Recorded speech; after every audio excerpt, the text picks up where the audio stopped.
After 9 days, when it was time for Swamiji to open the Samadhi and come back to the normal consciousness plane, suddenly his Brahma Randhra opened and blood started squirting profusely from it.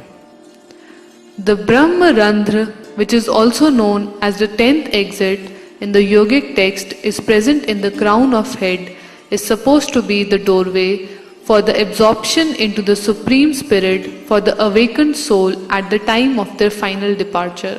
There is absolutely no return for any person who passes through this exit, and he never comes back to the human plane again.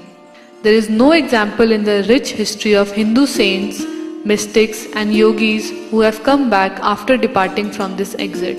The case of Swamiji is truly amazing and unique in this regard.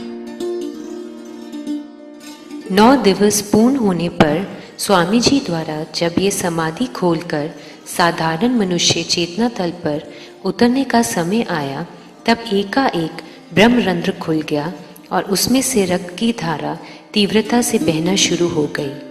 ब्रह्मरंध्र, जो कि योग शास्त्रों में 10वां द्वार भी कहा जाता है, कपाल के ऊपरी भाग में स्थित है।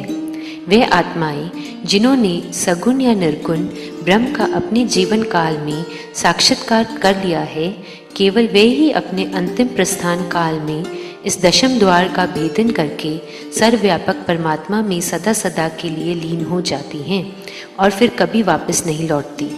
सनातन धर्म की अति प्राचीन परंपरा में एक भी ऐसा संत मुनि या योगी ज्ञात नहीं जो कि इस द्वार से गुजरा हो और फिर पुनः लौट आया हो। इस संदर्भ में स्वामी जी का ये चरित्र अति विलक्षण तथा अद्वितीय है।